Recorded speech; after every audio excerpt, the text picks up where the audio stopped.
Ontem foi dia 19 de junho, data em que a gente costuma celebrar o Dia do Cinema Nacional. Por conta disso, hoje eu decidi falar sobre o significado dessa data que supostamente representa o nascimento do nosso cinema.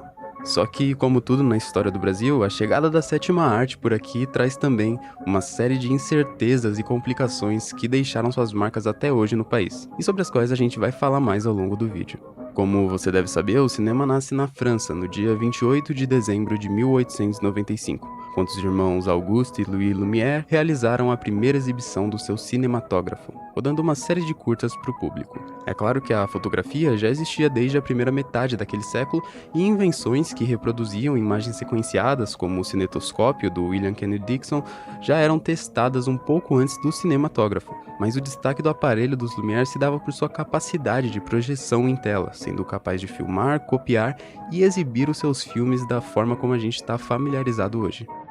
Mas de qualquer maneira, a primeira exibição no Brasil acontece apenas meio ano depois do nascimento do próprio cinema, no dia 8 de julho de 1896, graças ao belga Henri Pallier, numa sala alugada do Jornal do Comércio, na Rua do Ouvidor, às 14h. O Pallier teria organizado a exibição de 8 curta-metragens em seu omniógrafo, um nome meio estranho que foi dado para o aparelho, e os filmes seriam ficados restritos apenas a uma parte da elite carioca que recebeu a invenção com um certo entusiasmo.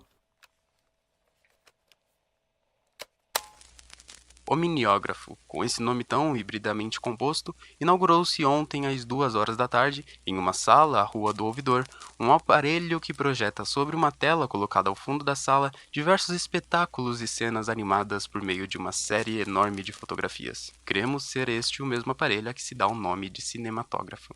Apaga-se a luz elétrica, fica a sala em trevas e na tela dos fundos aparece a projeção luminosa, a princípio fixa e apenas esboçada, mas vai pouco a pouco se destacando. Talvez por defeito das fotografias que se sucedem rapidamente ou por inexperiência de quem trabalha com o aparelho, algumas cenas movem-se indistintamente em vibrações confusas, outras, porém, ressaltavam nítidas, dando magnífica impressão de vida real.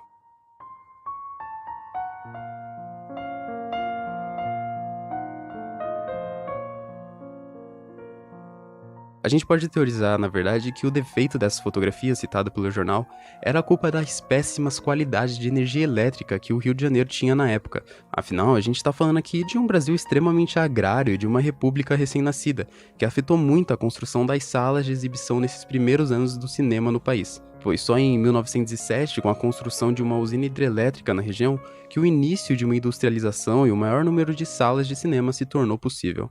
Mas tudo bem, a gente viu aqui que o cinema chegou bem rápido, mas até agora a gente não viu nenhuma data ligada ao tal 19 de junho, o Dia do Cinema Nacional. Pois é, e aqui que começa a esquisitice da coisa. Por algum motivo, aqui no Brasil a gente não comemora a primeira exibição no país, como é feito em outros lugares, mas sim a primeira filmagem em solo nacional. Essa que por sua vez só veio a acontecer 2 anos depois, em 1898, pelo italiano Afonso Segreto. A bordo do barco francês chamado Brasil, o Segreto trazia um cinematógrafo Lumière comprado em Paris. Quando se aproximava do rio, maravilhado pela vista do domingo ensolarado, ele teria supostamente filmado a chegada do navio na Baía de Guanabara, no dia 19 de junho de 1898, nascendo assim o primeiro registro cinematográfico do Brasil. Ou não, porque não há nenhum registro que confirme que essa filmagem do Segreto tenha de fato existido. E se essa filmagem existiu, ela com certeza nunca foi exibida. Mas, tendo sido feita ou não essa gravação, é sabido que o Afonso e o seu irmão Pascoal, pro bem ou pro mal, tiveram uma grande influência nos primeiros anos do cinema nacional. Um ano antes, no dia 31 de julho de 1897, o Pascoal Segreto inaugurava o Salão de Novidades Paris do Rio, junto ao José Roberto Cunha Salles, seu sócio na empresa Salles e Segreto, no que seria a primeira sala de cinema do país. Apesar do Salão de Novidades não ser dedicado exclusivamente ao cinema, ele também possuía diferentes aparelhos de entretenimento, além do próprio cinematógrafo. E os primeiros anos do cinema no Brasil eram bem semelhantes ao que se propunha o cinema dos Lumière. De 1898 até mais ou menos 1907, a gente vê uma marca documental nas produções de filmes naturais em cerimônias de festas das grandes famílias que pagavam os cinegrafistas para registrarem os eventos. É ainda nessa onda que surgem as cavações, filmes de propaganda encomendados. Os irmãos Segreto mesmo teriam feito as suas cavações de propagandas políticas, promovendo uma visão que celebrava o progresso econômico do país. Como diz o Alex Vianney em um breve resumo desse período, um inimigo do cinema brasileiro poderia comentar aqui que a cavação nasceu antes mesmo do nosso próprio cineminha. De qualquer modo, muitos filmes produzidos no Brasil até 1910, em sua maioria eram simples registros de acontecimentos sociais ou políticos, ou cenas apanhadas em locais pitorescos, ou mesmo coisas tão inevitáveis como tal trem a chegar. Mas com a melhora das condições de energia em 1907, que a gente já falou aqui, o comércio cinematográfico foi se tornando muito mais poderoso e significante do que ele era, já que ele permitiu abrir espaço para algo além daquela chatice aristocrática das filmagens das festas de família ricas e cerimônias entediantes.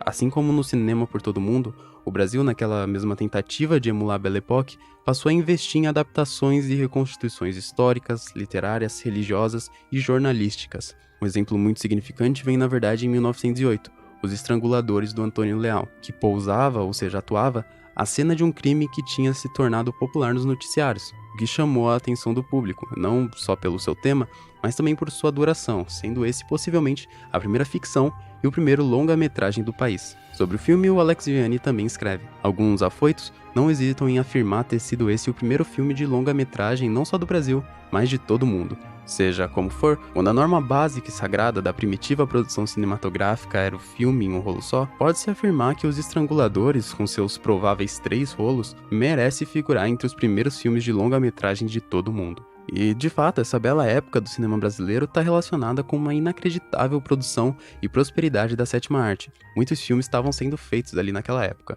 Como ressalta o Ademar Gonzaga, nesse tempo, o cinema brasileiro não temia a concorrência estrangeira. Nosso cinema dava porrada mesmo no que vinha de fora. Algo que certamente não durou muito tempo. Um dos principais motivos? A Primeira Guerra Mundial, que permitiu uma enorme expansão do cinema norte-americano. Os Estados Unidos estrategicamente consolidaram uma indústria que bateu no cinema europeu e os grandes estúdios, como a Paramount e a Vitagraph, já tomavam as salas nacionais desde o início dos anos 10. Daí por diante, porém, garantidos pelos grandes bancos, os filmes norte-americanos começaram a entrar com maior força em nosso mercado, eliminando gradativamente, através de uma produção e uma publicidade maciças, os demais concorrentes.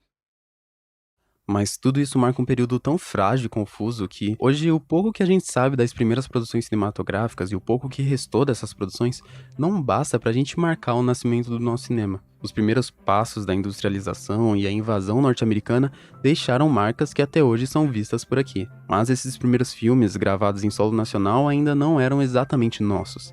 O freio do enfraquecimento da bela época do cinema brasileiro, por outro lado, acabou sendo responsável por estimular uma desafiadora produção artística, com filmes dignos de serem vistos como brasileiros. Filmes que seriam mais próximos do que a gente vê até hoje, que então viriam a marcar o verdadeiro cinema nacional. Esse é o prólogo de uma história cíclica, onde os ciclos, na verdade, é o que marcam a identidade do cinema nacional. Mas sobre esses ciclos a gente vai discutir outro dia.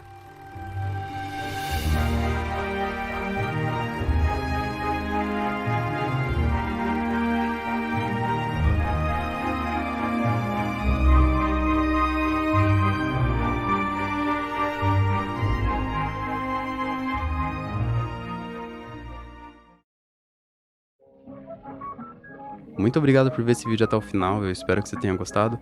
Se você gostou, você pode deixar um gostei, compartilhar o vídeo e se inscrever no canal para mais conteúdo sobre a história do cinema. Qualquer uma dessas 3 coisas aí me ajuda muito mesmo, me motiva a continuar produzindo vídeos aqui pro canal. Você também pode acompanhar a gente nas redes sociais que ficam aí na descrição. Lá, além de avisar quando sair vídeo novo, eu também tô sempre acrescentando discussões a mais sobre os temas, trazendo conteúdos complementares ao longo da semana.